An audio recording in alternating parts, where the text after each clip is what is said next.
of members of the congregation as we go into our second round of discernment. So what we're going to do today is first we're going to go through the covenant of right relations. Then we're just going to give an overview of the UUA's search and settlement process as it's prescribed by them. We'll do a time for a brief appraisal of what happened last time around. And I know that many of you have kind of heard things either directly from us or from other members of the congregation. And so we'll have a chance to talk about that and do a little Q&A.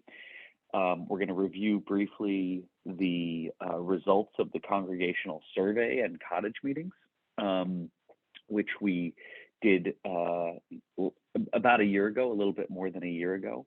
And then at the end, we're going to have some facilitated discussion about next steps and moving forward. So, the one thing that I might suggest is, as Charlie has done actually perfectly in his Zoom name, if you just want to make sure that you put your Zoom name, how you like to be referred to, and if you like your pronouns as well. So, without any further ado, I'm going to get into the presentation. You can also feel free to use the chat function if you have questions, and questions or concerns, and we'll either jump right onto them or we'll make sure to answer them during the Q&A section. So we like to start off many of our meetings with our covenant of right relations. So I'll just start off, have it on the screen. At South Church, we cultivate attentive listening, speaking, yeah, you feel free to read along, that would be great. Speaking with care and compassionate honesty. We engage one another thoughtfully, recognizing that different thoughts and opinions are intrinsic to human beings. We are responsible for ourselves and speak from our own experience. We do not rely on secondhand information. We trust in one another's good intentions and that our actions have an impact regardless of intentions. When we hurt one another or are hurt by one another, we communicate our discomfort directly. We resolve conflicts through compromise and collaboration, and when necessary, request mediation through committee chairs, group facilitators, or ministers, or others. Through these actions, we build trust and create a loving and safe community. At this point, I'm going to stop for a second before we get into the UUA search process and pass it over to the chairperson of our committee, Alice O'Trainer, and I'll take the admission responsibilities, Alice, while I kick it over to you and you give a brief introduction and overview. Well, that's, whoops, we're getting a feedback here. I'm one of the chairpersons. The other one, unfortunately, is at home with a bad back, and that's Jim Verschuren. But present on this call are Stephen Blakeney. Can you raise your hand, Stephen? Wave. Yeah. And Charlie Murdoch. Yeah. And Jennifer Wilhelm. Yeah. And not with us right now are Joanne Piazzi. And that's it. And Jesse is going to kind of lead us through this process since he was the lead for our cottage meetings last year where we were seeking information from the congregation. So go ahead, Jess. Great, thank you. So just as a quick reminder for everyone, the Unitarian Universalist Association has a pretty in-depth and prescribed search process that we follow. I don't have a speaker. Oh, Alice, you're I'm going to mute you. There we go. It's a pretty prescribed search process that we followed. There's a 100-something page book with all the details and lots of wisdom and wonderful things that have guided us through this. And along with that, the UUA kind of guides a cycle of discernment and application and review of congregational records for prospective ministers and congregations in search. So this all happens on a cycle. The full book, if you're ever interested in either reading it or skimming it, is available on the UUA website. It's called the Settlement Handbook, and it's really helpful. So, we started phase 1 in the winter and spring of 2019, believe it or not, when our last settled ministers left. 2019 is when we really started to get together as a committee. We did a lot of work for building the search structure in 2020, which that included, in addition to the Congregational Survey, which we're going to talk about a bit today, as well as the cottage meetings where we got input from the congregation. It also involved the development of a congregational record, which is basically a snapshot of where we are in time. And that document, I believe, was about 55, 60 pages, something like that. And we, as members of the search committee, worked together on different pieces of that, reaching out to members of shared ministry, members of the staff, members who have been here for a long time. So there was a lot of work that went into that, and it wasn't just the search committee developing it. We worked hard to ensure that the voices were very inclusive in the process. We opened up the search in the winter of 2021, and we went through a full discernment process where we got over 20 ministers who wanted to potentially come here. From that group, we determined I think it was 7 who we did Zoom interviews with, and we carefully considered every single one of those.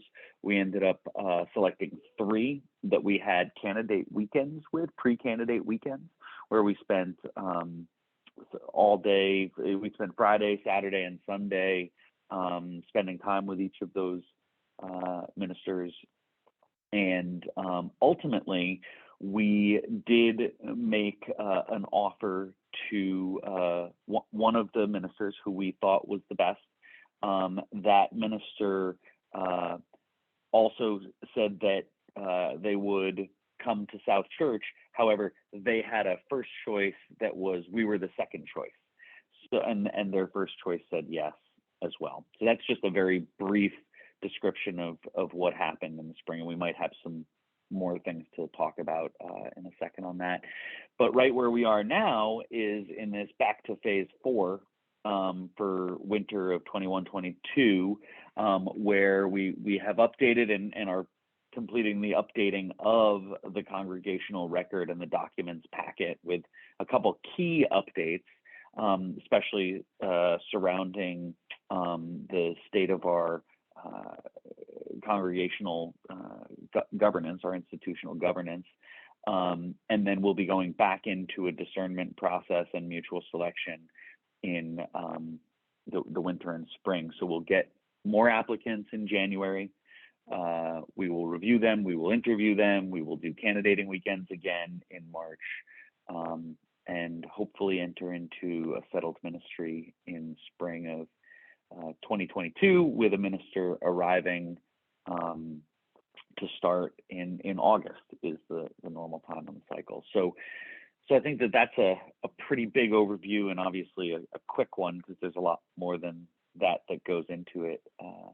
But is there anything process-wise before we kind of do an appraisal of what happened to the members of the committee that I missed or that we'd like to talk about? You're on mute, Alice.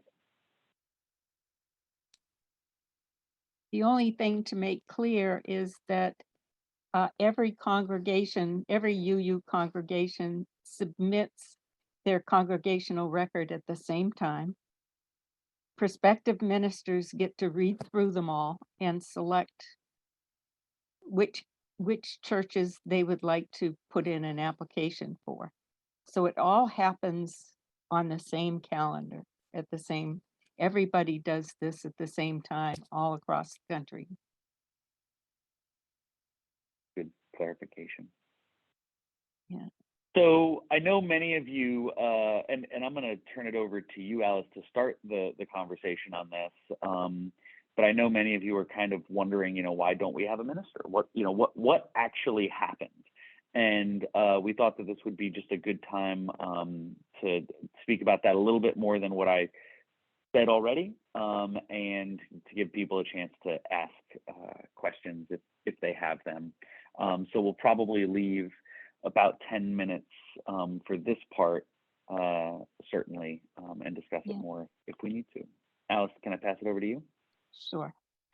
I think the first thing to understand is that it seems like we had such a great group of ministers applying to South Church. We had 21 applications.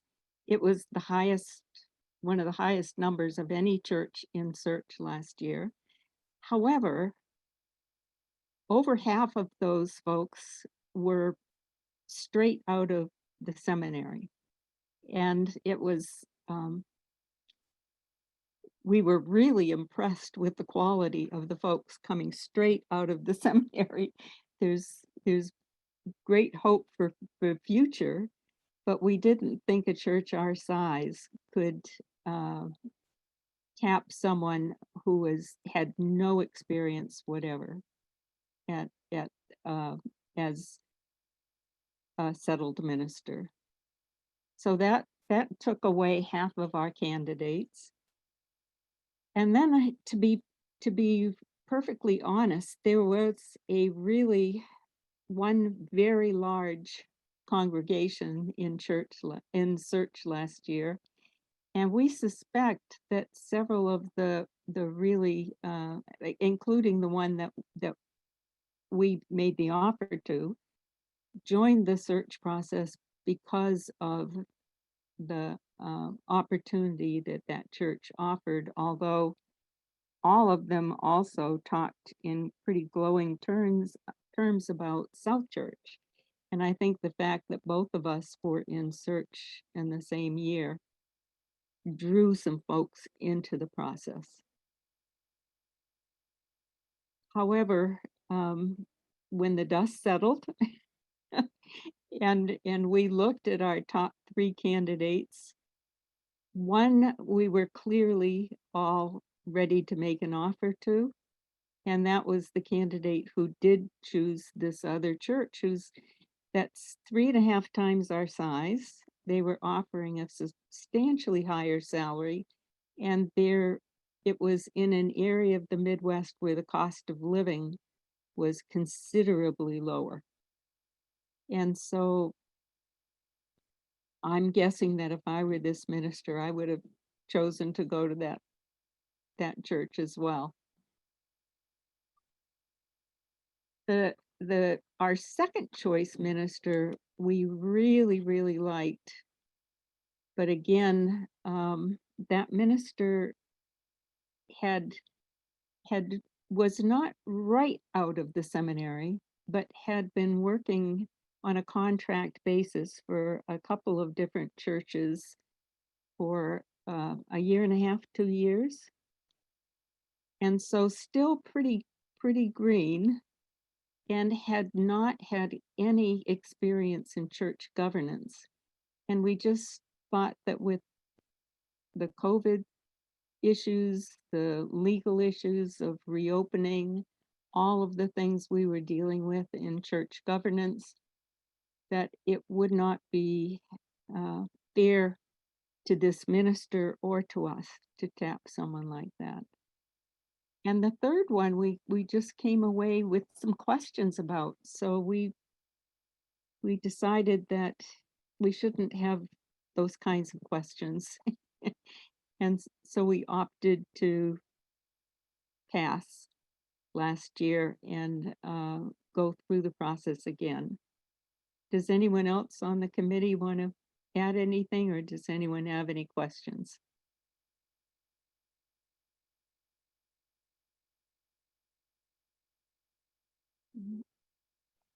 I will also add, I think as part of the process, I think that's important to name is we're all aware, that we had a bylaws change that happened during search last year, right?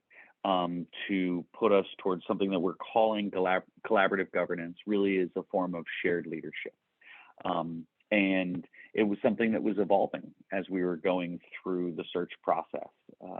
It's also something that we just, as a search committee, sat down with some members of the Board of Trustees, with the staff, with representatives from shared ministry, to talk through it and to talk about where we are now, which is a much more fully formed representation of what our new governance is going to look like. Now, we don't need to kind of talk in this meeting about what that governance is, because then we would just spend an hour and a half talking about those changes and everything.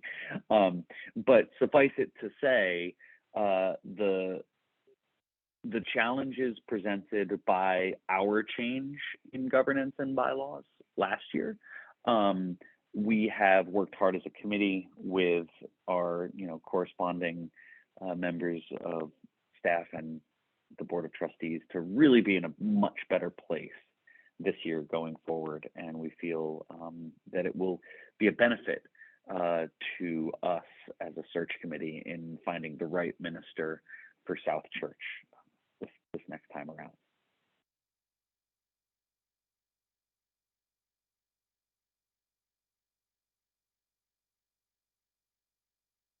Okay, so now the next piece, so what we're gonna do now is, this is just, the next piece that we're gonna present is on what the survey, the Congregational Survey found last year. And then we're gonna have small group discussions in the 1, 2, 4 all format, if you're familiar with that. So breakout rooms and then coming back together, answering the question, what's the same and what's different, and what do you want in a new settled minister? So that's kind of how we're going to wrap this up.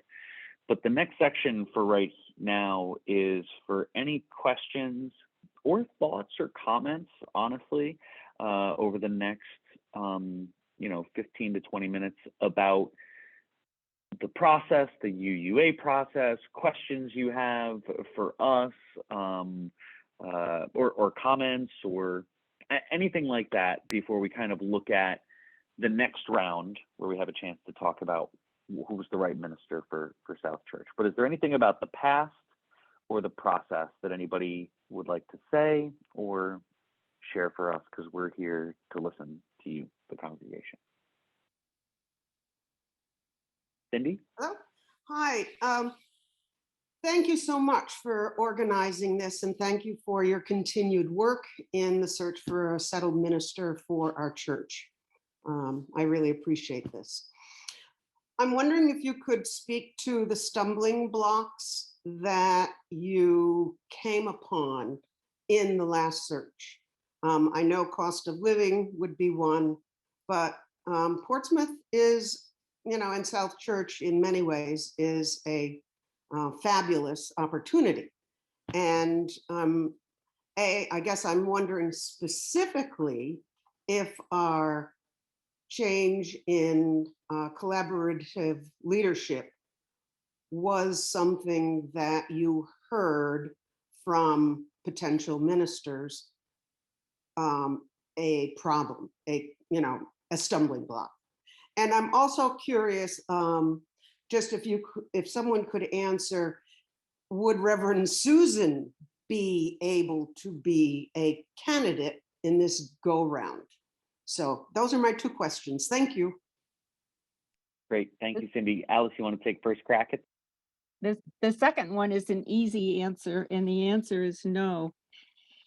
The UUA very clearly specifies that an interim minister cannot put themselves forward as a candidate. And so that one is an easy one. Charlie, do you want to talk at all about her first question about the collaborative or the changes we were making in leadership? Sure. Cindy, I think the to answer your question, there was so much in flux going on when we were in search and going through the process of Kirsten and Reverend Susan getting to know each other and how their relationship was evolving. And because of that, we had some kind of different understandings of how shared leadership was being applied. And when we talked about that with ministers, one of the major feedback that we got was that it was different, or our explanation was different to them each time we talked about it. So that was a little bit of a struggle. And even though it has evolved greatly in our understanding of how we can explain it to people, not only in the congregation, but also ministers, it was still a little bit of a struggle to kind of get on the same page. And to be clear, shared leadership or collaborative governance is fairly new within church governance, and at least within the UUA. So for some people who have been in a CEO model and been the head of everything involving around a church, it was a little bit of a sticky wicket. So we're trying to paint this in a picture of truth and transparency, which is this type of shared leadership allows you to be a better minister and focus more on ministerial tasks, and also allow South Church to have more resilience in times of change. So when we go through transitions like we went through with our last ministers, it's a struggle. It's a struggle for the Board of Trustees. It's a struggle for the congregation. It's a struggle for the staff. And by kind of dispersing a little bit of the expectations or portfolios of work, we will be able to, in the future, be able to weather those changes more resiliently.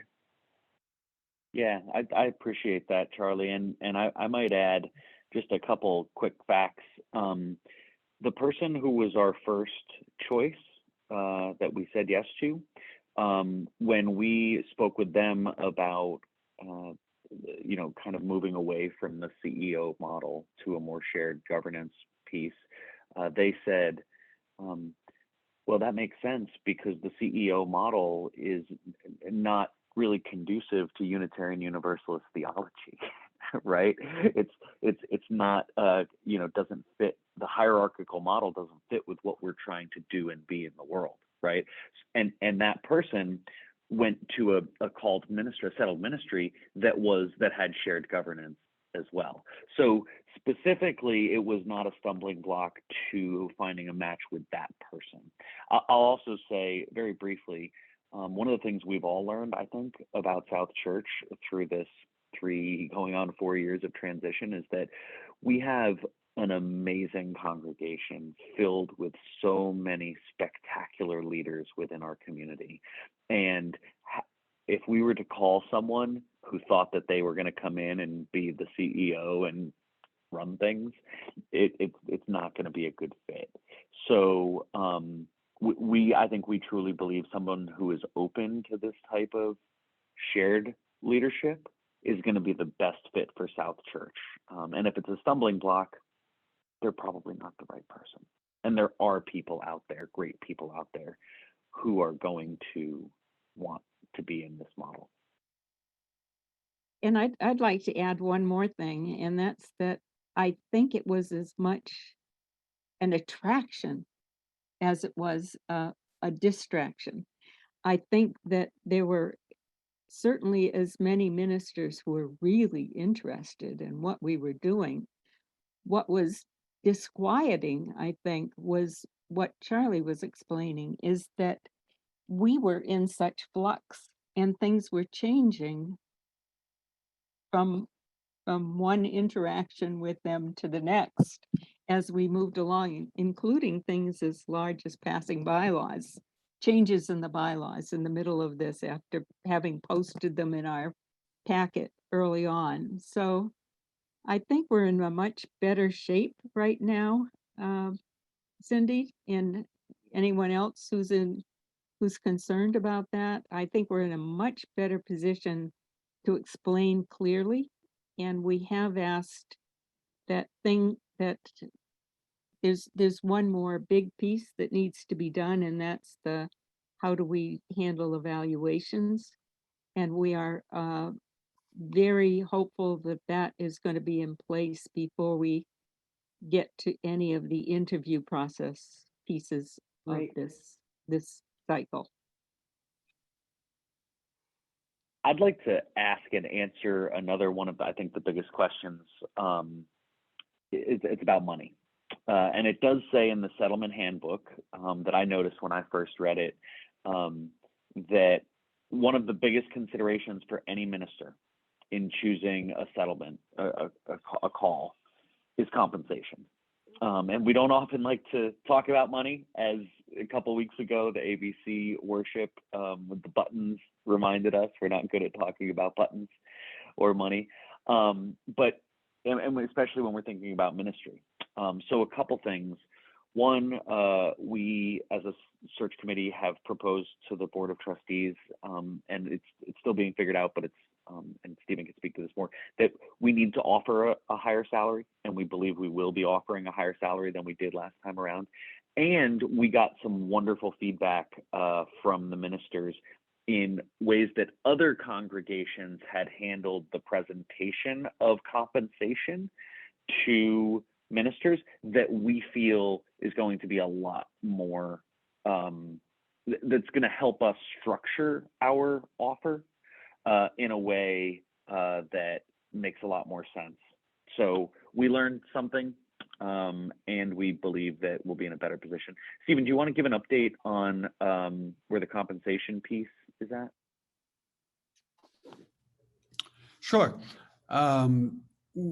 The mid-range, the UUA uses a grid system depending on your size and also your geographic location. So we were what they called a GO3, which is our geographic location, and we were a mid to large size. So that put the mid-range from the UUA structure at just over $100,000 a year. What we know that any of us that live in the Seacoast is that that's a nice salary, but it doesn't get you a good living domicile in Portsmouth or any of the nearby communities. So although we don't have an unlimited bank account, we are hoping that we would be able to offer what is a large sized, which basically is only, it's nice, but it's only $10,000 more. So that's what we're hoping, that we have a range to work with. I think our hope is that if we can find a minister that's willing to come here, that we would evaluate their experience, their skills, and offer them a job at X amount of dollars, which could vary within a range. But the top of our range probably is going to be around $110,000. So that's where we are. It'll all depend on the ABC campaign and what the Finance Council gets into the final budget draft. So if you haven't made your pledge, hint, hint, go ahead and give a little extra, and we can maybe alleviate some of the economics factors in getting a settled minister. Great, thank you, Stephen. Are there any other questions before we move on to the findings of the survey and a chance to discuss? Here we go. Okay. I will just remind everybody that there is an email, I think, which is on, if you go to the South Church website, you go to the search committee section, you can click on it. I think it's searchcommittee@southchurch-uu.org, or you can reach out to any one of us individually if you have any questions that you want to talk about offline or anything like that. So I think the congregation has been good about doing that when things arise. So I'm going to go back to the presentation. Okay. So we did the congregational survey in June and July of 2020. We pretty much reached our goal of getting 270 responses with 268. You see some of the stats here. The majority are people who have been here for more than 10 years, 80% more than 5 years. But we did get some new members as well. Most respondents are over the age of 50, and 68% are women, which is, again, consistent with our overall polity. And we're a deeply UU congregation, most people attending for more than 10 years at UU churches. 33% were in the RE program too, so we did have that balance. And a little bit more than half said that our congregation is the right size, with about a third wanting it to grow. One of the things that we did, was Alice actually put together a word cloud. When you take all the comments that people write, you can create, there are programs that create a word cloud. And so these are some of the strengths of South Church. So I think that really kind of speaks to some of the things that we've been talking about. It's nice to see all those words: strong RE and community and social justice and warmth and welcoming. And then some of the challenges. You see there's a lot about the roof last year, but we overcame that challenge. We got there. We have a new and beautiful roof. For a lot of the big concerns last year. When we talk about worship, these are some of the things that respondents said were the most important worship objectives.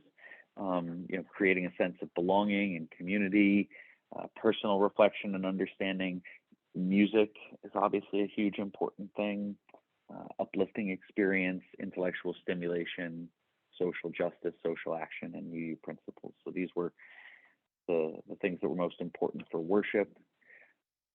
The most appealing sermon topics, and this is just the top 5. There were many more, but social justice, spiritual growth, philosophical ideas, life skills, and family life, relationships, and values were the top sermon topics that people identified.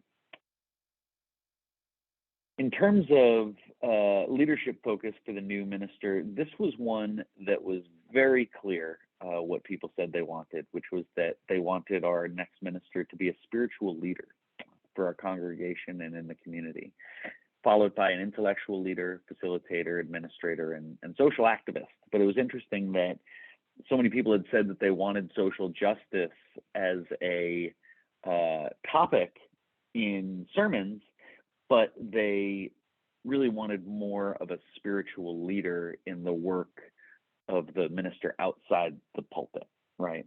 So I think that that's an important distinction.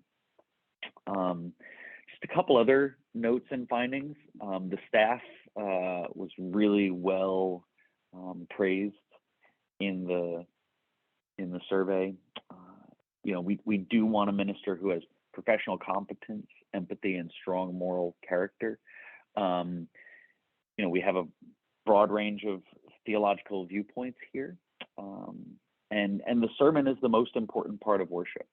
So a couple things to take out of this that I think we took as a ministerial committee, and I'll stop sharing this for a second. We can talk about these reflections briefly as a committee, and then you're all going to talk about them in small groups.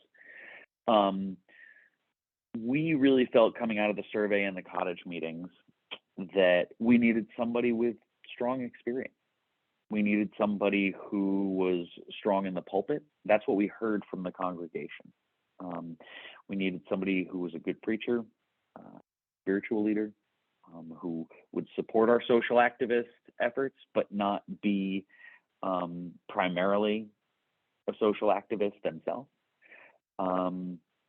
And somebody who was capable of assisting in the governance of a medium to large size congregation. So those were some of the core things that came out of it. Is there anything else from the survey or the cottage meetings from Alice, Stephen, Charlie, Jen? No, I think that was a good summary, Jesse. Thank you.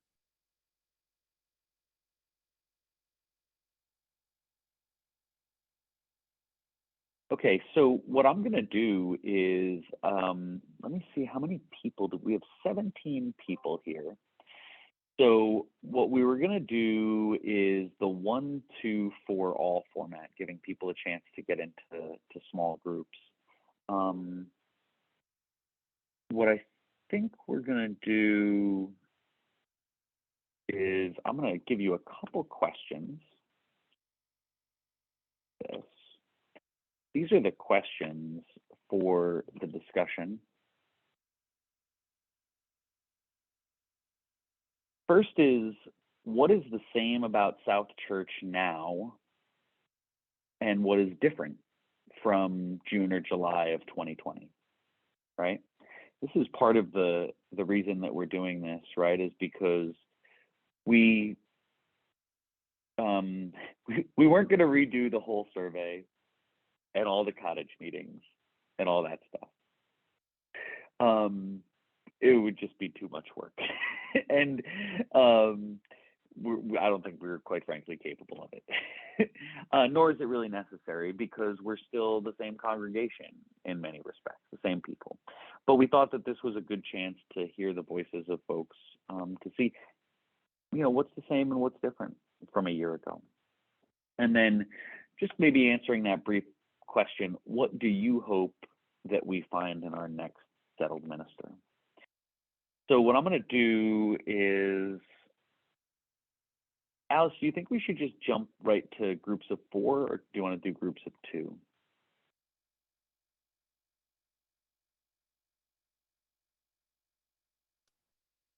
I think just 4? Yeah. Okay, so what we're going to do is, I'm going to automatically, if we have 17 people, then if we create 4 breakout rooms, that's 3 to 4 participants per room. Hopefully all the search committee members get into the same room. Either way, we will jump out, and we'll take it from there. And we'll take about 10 minutes to talk in small groups. Just about, you'll get that warning to come back in, and then have folks share what they talked about answering these 2 questions. So I'm gonna actually stop the share right here. And we're recording this, we're also taking notes. So if anybody has anything to answer either question, what's the same and what's different about South Church from when we took the survey, or what do you hope to find in our next settled minister, please feel free to share. David. Yes. Yeah, I didn't have a chance to raise this, but because of my recent condition and the way that I'm able to communicate, it's changing now. I'll be more up for in person soon. It's occurred to me, and I've been thinking about this for a very long time, about how to stay in touch with members of our community who are in retirement, perhaps in Florida, Arizona, or God knows where. I've run into this with my small group over the years, and with the Zooming now, sort of double that possibility as a way of maintaining a larger sense of South Church community that isn't just completely tied, not that it is now, to Portsmouth, but takes into account anyone who cares to maintain connection with us. And one of the things that I've been doing, because I've had the time, is following certain congregations, not all of them Unitarian, especially the Park Avenue Synagogue in New York City. It has a tremendous outreach program online all the time, independently of the pandemic. So this just sort of putting it out there, not to make life more difficult, but to try and see how much of the community that we've had wishes to maintain itself over the years to come with remote broadcasting, and also people who are older and unable to come to church in person for other reasons, long after the pandemic is over, might still want to maintain their connection. And this would be, an ideal time to set that stuff in place. And also matches the cooperative model because we'd be reaching out to portions of the congregation that otherwise wouldn't be served. So would you translate that into adding to our list of what we might be looking for in a minister, someone who's very comfortable working in virtual reality as far as in person? I would if I were on the committee, but I wouldn't, I wouldn't make that front and center. It would just be part of the natural order of things. Yeah. Yeah.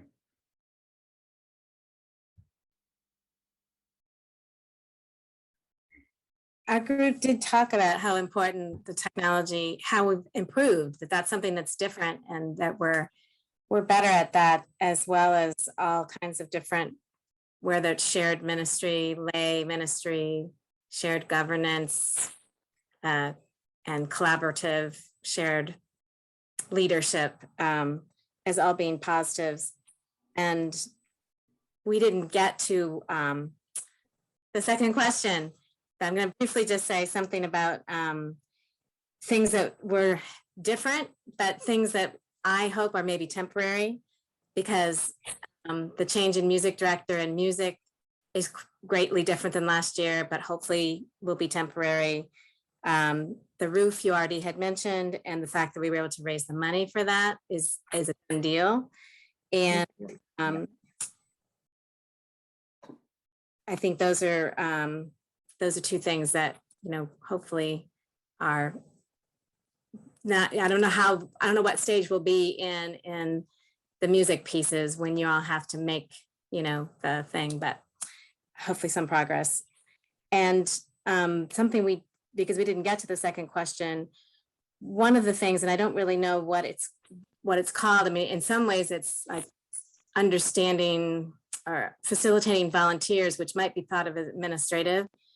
But one of the things I would really like to see in a new minister as they get to know the congregation is to help us to understand where people are in their membership journey, that people go through these different cycles, as Jackie mentioned this morning about you're really involved and then stuff comes up and you're less involved or you cycle through, and to really help people as a spiritual practice of how to stay engaged. And that might be in person, it might be online, it might, all of those different challenges we have, where becoming more of community is being involved and connected, but we also need to share that leadership, as Ingrid was saying, we have to practice that because we need it more in our communities and other parts of our life as well, to take turns and to always be figuring out how we can share our gifts, but also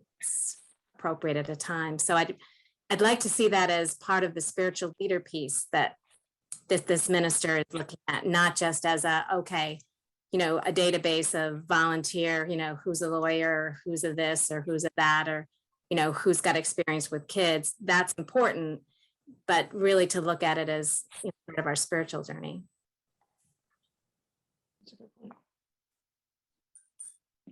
Thank you, Kathy.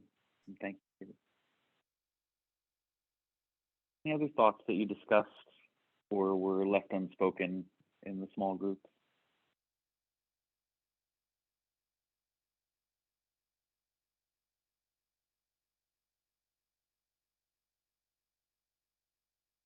Okay.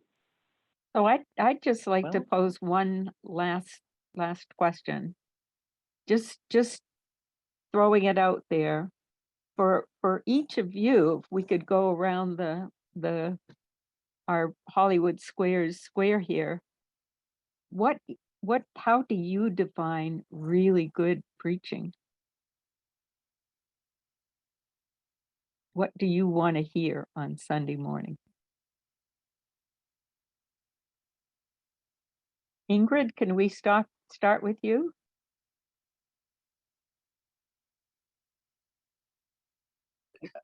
I'm muted, sorry.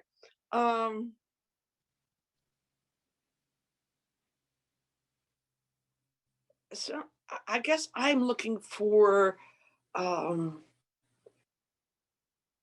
things that help me stretch as a person, as a leader, as a member of the community, that help me to look at myself in the larger community in ways that maybe I haven't looked at myself or the community before. Can you tap someone to go next, Ingrid? And Let me go into gallery view and see who I can tap. Cindy Brown. Thank you, Ingrid, and everyone else here. I agree with what Ingrid would like. I would also like that kind of spiritual leadership and someone to touch my heart every Sunday and expose me to other ways of thinking in the larger world. And I will ask Kathy Oeisen to follow. Thank you, Cindy. I definitely feel that ministers, it's really important to get the different perspectives. That's one of the things I'm liking about the shared leadership from the pulpit. And often, you know, someone who's reading, who's aware of current things that are going on is able to sort of help us process what's happening in the world right now and how what we're grounded in can be applied, if for lack of a better word. And I'm also aware, looking back over the years, that somebody who can present that in a way that connects is really important to this congregation.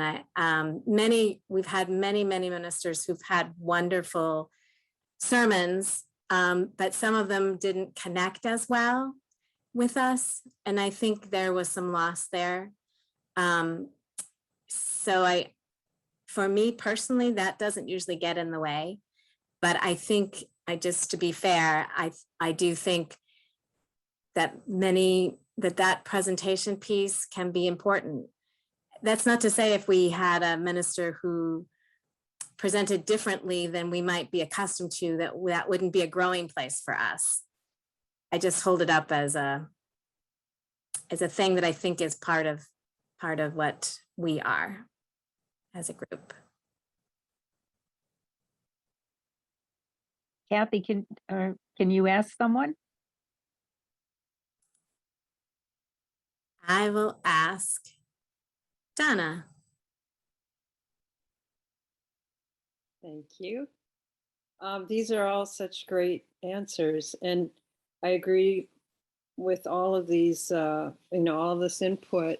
My own thought kind of came back to Chris and Lauren and how much I always enjoyed Lauren's thoughtful, historic, very well planned out sermons.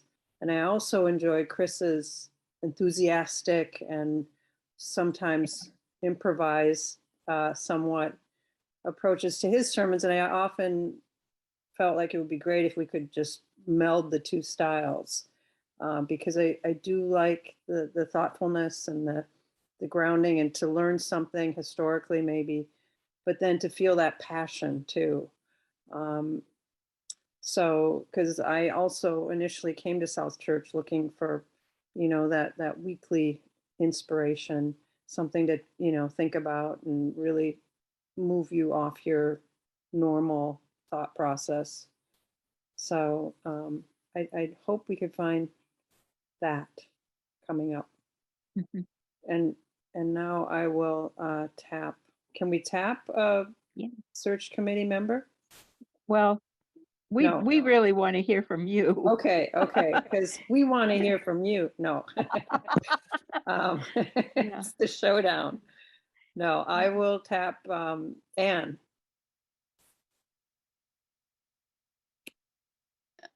Okay, what Cindy said about touching my heart, definitely. I would like someone who is clear and engaging, but that doesn't mean that they can't express complex ideas or feelings.